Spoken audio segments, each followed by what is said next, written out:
हिंदुस्तान और अमेरिका में रिश्तों की नई दास्तान लिखी जा रही है। अमेरिकी सदर डोनाल्ड ट्रंप 2 रोजा दौरे पर हिंदुस्तान में हैं। वजीर आजम मोदी ने ट्रंप के दौरे को तारीखी बताया। अमेरिकी सदर ने मोटेरा स्टेडियम में खिताब करते हुए कहा कि हिंदुस्तान दुनिया में तेजी से बढ़ती ताकत है और यहाँ रहने वाले लोग खुशकिस्मत हैं।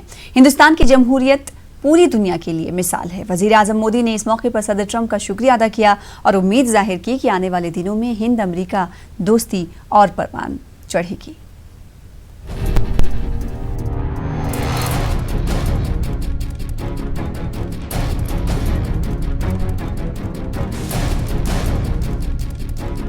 नमस्ते ट्रम्प, नमस्ते ट्रम्प, नमस्ते, नमस्ते। भारत के दौरे पर अमेरिकी सदर डोनाल्ड ट्रंप जो ही अहमदाबाद एयरपोर्ट पर उतरे, पूरे अहमदाबाद में जश्न का माहौल देखने को मिला। वजीर आजम मोदी, वजीर आला विजय रूपाणी समेत कई आला लीडरों ने सदर ट्रंप का वालिहाना इस्तकबाल किया। सदर ट्रंप के साथ अमेरिका की खातून अव्वल मेलानिया ट्रंप, बेटी इवांका ट्रंप और दामाद जेराड किश्नर भी हैं। एयरपोर्ट से मोदी के साथ तमाम मेहमान साबरमती आश्रम पहुंचे। सदर ट्रंप ने महात्मा गांधी का चरखा देखा और उसे चलाकर भी देखा। इसके बाद सदर ट्रंप अहमदाबाद में बने दुनिया के नमस्ते, नमस्ते। ट्रंप ने कहा कि अमेरिका हमेशा हिंदुस्तान का काबिल एतमाद दोस्त रहेगा। पीएम मोदी की तारीफ करते हुए ट्रंप ने कहा कि मोदी की क़यादत में हर घर में बिजली पहुंची और हिंदुस्तान को बहुत जल्द गरीबी से निजात मिलेगी। ट्रंप ने यह भी कहा कि हिंदुस्तान दुनिया के लिए एक बड़ा बाजार है। अपने खिताब के दौरान ट्रंप ने दहशतगर्दी के हवाले से बात की। उन्होंने कहा कि हिंदुस्तान और अमेरिका दुनिया में दहशतगर्दी को खत्म करने के लिए लड़ाई लड़ रहे हैं। वहीं खिताब में ट्रंप ने पाकिस्तान का भी जिक्र किया। ट्रंप ने कहा कि पाकिस्तान को दहशतगर्दों के खिलाफ कार्रवाई करनी चाहिए। अपने खिताब में दाइश के सरबराह अबू बकर अल बगदादी की हलाकत का भी जिक्र किया। उन्होंने कहा कि अमेरिका एक बड़ी ताकत है और इसकी मिसाल मशरिक़ वस्ता में अमेरिकी अफवाज के दाइश के खिलाफ कामयाबी है। सदर ट्रंप ने कहा कि अमेरिका हमेशा भारत का सच्चा दोस्त रहेगा।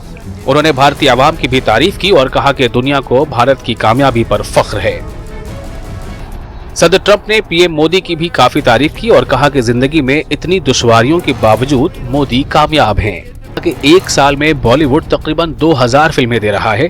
दिल वाले दुल्हनिया ले जाएंगे को ट्रंप ने काफी सराहा। इसके साथ ही हिंदुस्तानी क्रिकेट और खासकर सचिन तेंदुलकर और विराट, जहां उत्तर प्रदेश की वजीर आला और गवर्नर ने उनका इस्तकबाल किया। अमेरिकी सदर और अमेरिका के खातून अव्वल ने मोहब्बत की निशानी ताजमहल का भी दीदार किया। Bureau report, news 18 Urdu. जी हां, आज आगरा की गोद में खेलती ताज की खूबसूरती उस वक्त मजीद निखर गई जब दुनिया के सबसे ताकतवर मुल्क अमेरिका के सदर ट्रंप ने अपनी बेगम के साथ मोहब्बत की निशानी ताजमहल का दीदार किया। डोनाल्ड ट्रंप ने आज ही हिंदुस्तान की सरजमीन पर कदम रखा था और आज ही मोहब्बत की नगरी आगरा पहुंच गए और पूरी फैमिली के साथ ताजमहल के हुस्न में खो गए।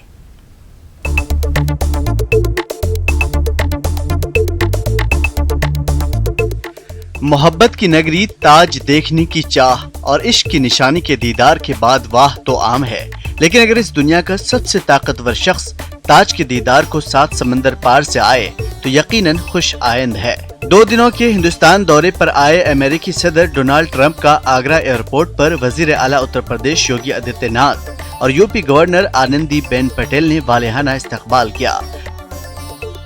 खूबसूरत रंगारंगी प्रोग्राम के दरमियान ट्रंप फैमिली ताजमहल पहुंची। ताजमहल पर पड़ी पहली नजर ने ट्रंप फैमिली को ऐसा मशगूल रखा कि शाम तक मोहब्बत की इस निशानी का दीदार करते रहे। अपनी अहलिया के साथ ट्रंप कदम से कदम मिलाए मुमताज का तवाफ करते रहे। ट्रंप की बेटी इवांका और दामाद जेराड कुश्नर ने भी ताज के सामने खूबसूरत फोटोज कैद किए और बेपनाह मोहब्बत की इस निशानी को 4 चांद लगाए। Bureau report, news 18 Urdu. शहरियत तरमीमी कानून के खिलाफ अलीगढ़ मुस्लिम यूनिवर्सिटी में होने वाले मुजाहरे के दौरान पुलिस तशद्दुद के मामले में इलाहाबाद हाईकोर्ट ने अहम फैसला दिया। इलाहाबाद हाईकोर्ट ने पुलिस तशद्दुद का शिकार होने वाले एएमयू तलबा को इंसानी हमदर्दी की बुनियाद पर माली मुआवजा देने का हुक्म दिया है। हाईकोर्ट ने तशद्दुद के दौरान सीसीटीवी फुटेज में तशद्दुद करते हुए उन पुलिस एहलकारों की शनाख्त करने और उनके खिलाफ सख्त कार्रवाई करने का भी रियासती हुकूमत को हुक्म दिया है। हाईकोर्ट ने रियासती हुकूमत और एएमयू के वाइस चांसलर को ये भी हुक्म दिया है कि वो इस बात को यकीनी बनाएं कि एएमयू में इस तरह के वाकयात दोबारा ना हो। हाईकोर्ट ने यह फैसला कौमी इंसानी हुकूक कमीशन की उस अबूरी रिपोर्ट की बुनियाद पर दिया है जो इलाहाबाद हाईकोर्ट की हिदायत के मुताबिक उस मामले की जांच के बाद अदालत में दाखिल की गई है। हाईकोर्ट ने अपने फैसले में रियासती हुकूमत को हुक्म दिया है कि सोशल मीडिया पर नफरत अंगेज अफवाह फैलाने वाले अनासिर के खिलाफ भी सख्त कार्रवाई करे। हाईकोर्ट ने यह फैसला अमन खान और मोहम्मद आमिर की तरफ से दाखिल अर्जियों पर समाअत के बाद सुनाया है। हाईकोर्ट आइंदा 25 माह को इस मामले की मजीद समाअत करेगा।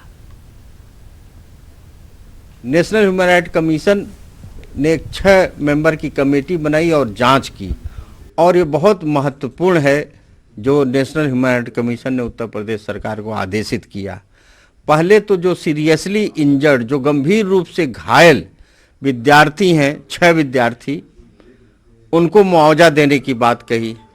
दूसरा, उन पुलिस कर्मियों को के खिलाफ मुकदमा दायर करने के लिए कहा जो प्रेस में, मीडिया में, सीसी कैमरे में आग लगाते हुए, गाड़ी तोड़ते हुए और निर्दोष छात्रों को पर मारते हुए पाए गए। तीसरे, कोर्ट ने यह कहा कि आप अपने एक इंटेलिजेंस का ऐसा सशक्त नेटवर्क बनाइए, डीजीपी से कहा, ताकि सच्चाई की जानकारी आपको हो सके। चौथा, उन्होंने ये कहा कि एसआईटी को पूरी अधिकार दीजिए कि वो इंक्वायरी करे और इंक्वायरी करके वो अपना एक रिपोर्ट प्रस्तुत करे। पांचवा, उन्होंने कहा कि उत्तर प्रदेश पुलिस को राइट से और इस तरह के सिचुएशन से डील करने के लिए पर्याप्त प्रशिक्षण दीजिए ताकि वो अमानवीय कामों से अपने को दूर रख सकें। यूपी मदरसा बोर्ड की सालाना इम्तिहानात में अब तक का सबसे बड़ा ड्रॉप आउट सामने आया है। इस बार मदरसा बोर्ड के इम्तिहानात में तकरीबन 50,000 बच्चों की कमी वाक़ई हुई है।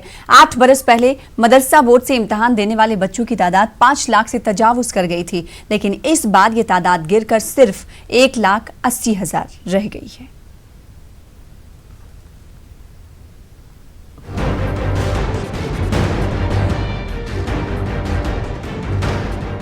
यूपी मदरसा बोर्ड के सालाना इम्तिहानात कल यानी 25 फरवरी से शुरू हो रहे हैं। मुंशी, मौलवी, आलिम और फाजिल के लिए होने वाले ये इम्तिहानात आइंदा 5 मार्च तक जारी रहेंगे। लेकिन गुज़िश्ता कई बरसों से यूपी बोर्ड के इम्तिहानात में बड़े पैमाने पर ड्रॉप सामने आ रहा है। गुज़िश्ता साल इम्तिहान देने वाले बच्चों की तादाद 2,30,000 थी, वहीं इस बार ये तादाद घटकर सिर्फ 1,80,000 रह गई है। मदारिस के जिम्मेदारान का कहना है कि मदरसा बोर्ड की असनाद की अहमियत ख़त्म होने और रोज़गार में असनाद के काम में न आने की वजह से ड्रॉप आउट में इजाफा हो रहा है। देखिए, एक वजह तो ये होती है कि सेंटर बहुत दूर बन जाते हैं, उससे लड़कियां जाने में हिचकिचा जाती हैं, और दूसरी वजह है कि अब तलबा को कुछ नज़र नहीं आ रहा कि इसमें फ्यूचर क्या है। हम आलिम का फाजिल पास कर लेंगे तो हमको क्या मिलेगा, इस वजह से भी रुझान कम हो रहा है।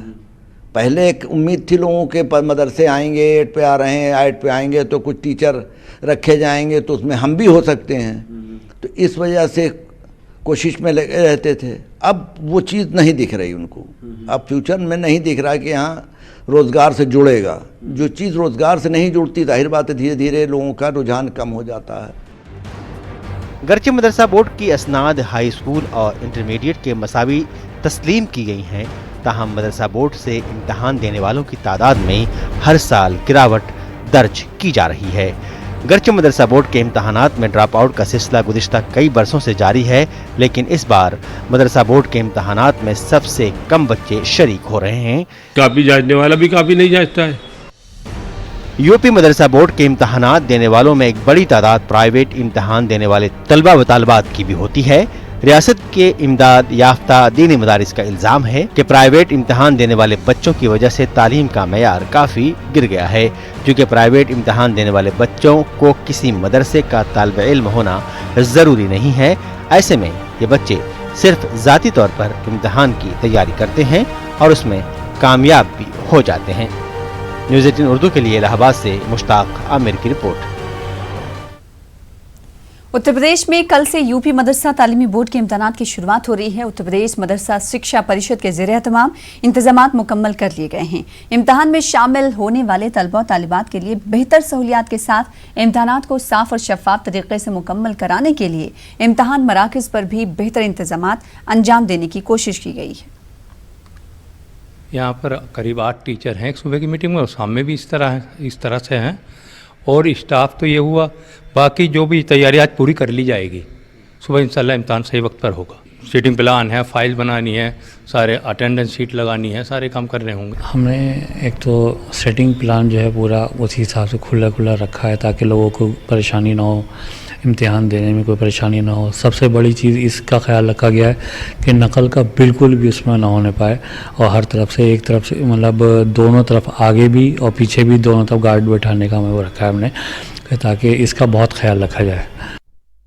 प्रदेश सुन्नी सेंट्रल वक्फ बोर्ड ने मस्जिद तामीर के लिए अयोध्या में मिलने वाली 5 एकड़ जमीन लेने का फैसला कर लिया है। आज लखनऊ में बोर्ड की मीटिंग के बाद चेयरमैन जुफर फारूकी ने जमीन लेने का ऐलान करते हुए ये भी कहा कि सुप्रीम कोर्ट के हुक्मनामे पर हुकूमत की जानिब से मिलने वाली 5 एकड़ जमीन पर मस्जिद के साथ साथ एक Indo Islamic cultural centre, charitable अस्पताल और लाइब्रेरी की तामीर को यकीनी बनाया जाएगा। लखनऊ से देखिए हमारे नुमाइंदे तारिक कमर की रिपोर्ट।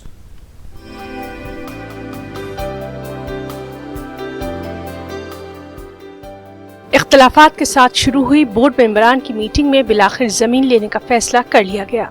बोर्ड के 2 मेंबरान इमरान मसूद और अब्दुल रज़ाक ने ये कहते हुए जमीन न लेने का फैसला किया था कि शरीयत में मस्जिद के बदले कोई भी चीज काबिल कबूल नहीं, लेकिन बाकी 6 मेंबरान ने जफर फारूकी की हमनवाई करते हुए फैसले पर मोहर लगा दी। इस क्रम में आज दिनांक 24/2/2020 को आयोजित बोर्ड की मीटिंग में उक्त भूमि को स्वीकार किए जाने का निर्णय लिया गया है। बोर्ड द्वारा ये भी निर्णय लिया गया है कि बोर्ड उक्त 5 एकड़ भूमि हेतु एक ट्रस्ट गठित करेगा। उक्त ट्रस्ट में दी गई भूमि पर एक मस्जिद के निर्माण के साथ साथ एक ऐसा केंद्र स्थापित करेगा जो गत कई सदियों की इंडो इस्लामिक सभ्यता को प्रदर्शित करेगा। साथ ही भारतीय तथा इस्लामिक सभ्यता के अन्वेषण एवं तथा अध्ययन के लिए एक केंद्र का भी स्थापना करेगा तथा एक चैरिटेबल अस्पताल एवं पब्लिक लाइब्रेरी व समाज के प्रत्येक वर्ग की उपयोगिता की अन्य सुविधाओं की व्यवस्था भी की जाएगी। इस सिलसिले में ये वजाहत भी की गई कि मुजव्वज़ा तामीरात के लिए एक ट्रस्ट बनाया जाएगा जो कि तामीरात के काम को पूरा करने के साथ साथ दीगर अहम उमूर का भी ख्याल रखेगा। तामीरात के लिए न तो वक्फ बोर्ड रकम देगा न सरकार से मुतालबा किया जाएगा। इसके निर्माण में सर आपको जमीन मिली है, जो लागत आएगी वो कहाँ से आएगी? ट्रस्ट रेज करेगा उस पैसे को। ट्रस्ट रेज करेगा क्या मतलब कुछ वक्फ बोर्ड नहीं देगा, वक्फ बोर्ड नहीं देगा, ट्रस्ट अपने रिसोर्सेज से करेगा। पब्लिक कंट्रीब्यूशन ले या जो भी करे वो ट्रस्ट का निर्णय होगा कैसे करेगा। सरकार से लेंगे? नहीं, अभी सरकार से कोई ऐसी बात नहीं। कहा जा रहा था कि जहां मस्जिद के लिए जमीन दी जा रही है वो अयोध्या जिले में है, अयोध्या शहर में नहीं, और दी जाने वाली जगह भी मुतनाज़ है। लेकिन जफर फारूकी ने मिलने वाली जगह और उसके मुकाम पर भी इत्मीनान का इजहार किया। तो हमारा मानना ये कि जहाँ पे दी गई है वहाँ पे पॉपुलेशन के लिहाज से वहाँ मुस्लिम आबादी काफ़ी है। जो चीज़ बनेगी वो उपयोग में रहेगी। एक तो मस्जिद, दूसरी बात है कि सिक्योर रहेगी, सेफ्टी रहेगी और कोई आगे विवाद होने की संभावना नहीं है, इसलिए वो बेहतर जगह है। बोर्ड ने फैसला वही किया जिसके इम्कान थे। नाराज मेंबरान के मुताबिक जफर फारूकी हुकूमत के दबाव में है, लिहाजा वो शरई और गैर शरई कुछ भी काम कर रहे हैं। यहाँ ये बात भी काबिल जिक्र है कि वक्फ बोर्ड के अलावा बाबरी मस्जिद action committee, all India Muslim personal law board, Jamatul उलमा और कई दीगर अहम तंजीमों ने बाबरी मस्जिद के बदले कुछ भी कबूल करने से पहले ही इनकार कर दिया था। न्यूज़ 18 उर्दू के लिए लखनऊ से तारिक कमर की रिपोर्ट। एनपीआर पर रोक लगाने की मांग को लेकर पटना में आधे दर्जन से जायद मजहबी और समाजी तंजीमों के रहनुमाओं ने मुश्तरका तौर पर प्रेस कॉन्फ्रेंस का इनेकाद किया। मीटिंग से मीडिया से बातचीत करते हुए मजहबी और समाजी तंजीमों के रहनुमाओं ने वजीर आला नीतीश कुमार से एनपीआर पर रोक लगाने का मुतालबा किया। समाजी तंजीमों ने वाजे किया कि अगर इस ताल्लुक से हुकूमत कोई कार्रवाई नहीं करती है तो आइंदा होने वाले असेंबली इंतखाब में हुकूमत को इसका खामियाजा भुगतना पड़ेगा। प्रेस कॉन्फ्रेंस में यह भी कहा गया कि वजीर आला एनपीआर और एनआरसी को नहीं लागू करने की बात कहकर आवाम को गुमराह कर रहे हैं। अगर आप ईमानदारी के साथ ये बात कह रहे हैं कि एनआरसी नहीं होगा केंद्र सरकार से लेकर राज्य सरकार तक, तो अगर एनपीआर उसी की शुरुआत है, उसी का श्री गणेश है, तो ये क्यों हो रहा है? जनता को धोखा नहीं देना चाहिए। जनता 2 प्रकार की है, एक जो मुखर है दूसरी जो चुप है वो दिल्ली में बोल गई है। सीए, एनपीआर और एनआरसी के मामले पर बिहार के मुख्तलिफ जिलों में खवातीन का एहतजाज जारी है। मुल्क का ये पहला कानून है जिसको लेकर इतने बड़े पैमाने पर अवामी तहरीक चल रही है। अवाम के एहतजाज के बावजूद एनपीआर का अमल शुरू होने वाला है। कहा जा रहा है कि एनपीआर एनआरसी की ही शुरुआत है। ऐसे में सूबाई हुकूमत पर भी सवाल खड़े हो गए हैं, जिसमें वजीर आला नीतीश कुमार कहते रहे हैं कि एनआरसी लागू नहीं होगा। एनपीआर के मामले पर मजहबी तंजीमों की नाराजगी खुलकर सामने आ रही है। मसले की इख्तलाफात भूलकर अब वो एक प्लेटफॉर्म पर जमा हो रहे हैं। पटना में मजहबी और मिल्ली तंजीमों के रहनुमाओं से बातचीत की हमारे नुमाइंदे महफूज आलम ने। बिहार में एनपीआर पर रोक लगाने को लेकर बिहार की कई मुस्लिम तंजीमों ने आज बाकायदा प्रेस कॉन्फ्रेंस किया। ये पहला मौका है जब मुख्तलिफ मुस्लिम तंजीमों के लोग एक प्लेटफॉर्म पर जमा हुए और हुकूमत से ये मुतालबा किया जा रहा है कि हुकूमत एनपीआर को वापस ले। इनसे बात करने की कोशिश करते हैं। पहला सवाल सर, अगर आप ही से समझने की कोशिश किया जाए, क्या सीधे सीधे जो है हुकूमत से मांग किया आप लोगों ने? हम लोगों ने जो मांग की है वो ये है कि एनपीआर, ये बात तय हो चुकी है कि एनआरसी का पार्ट एंड पार्सल है और फर्स्ट स्टेप है। ये खुद लिखा हुआ मौजूद है, उस बाई लॉज में, बाई रूल्स में लिखा हुआ मौजूद है।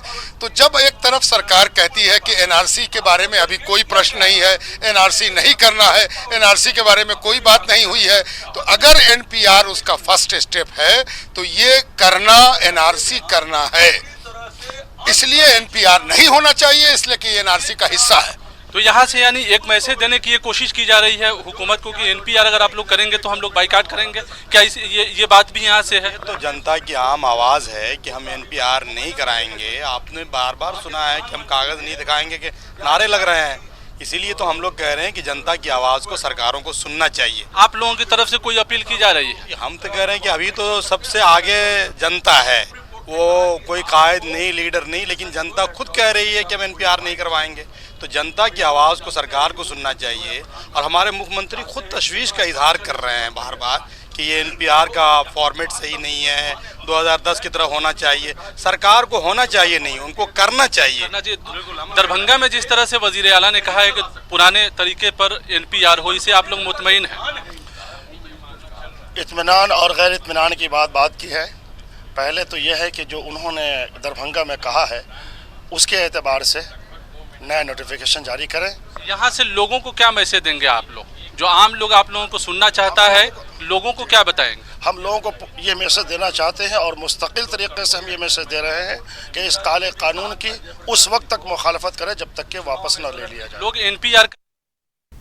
खबर अररिया से है, जहां फारबिसगंज शहर में हेल्थ माफिया राज कायम है। इसके साथ ही शहर में खून का गैर कानूनी कारोबार भी फल फूल रहा है। इसकी तस्दीक मकामी डॉक्टर लूसी शाह ने की है। डॉक्टर लूसी ने कहा है कि खून टेस्ट के बाद ही चढ़ाया जाता है, लेकिन कुछ गैर समाजी अनासिर ने क्लिनिक में घुसकर और मारपीट शुरू कर दी।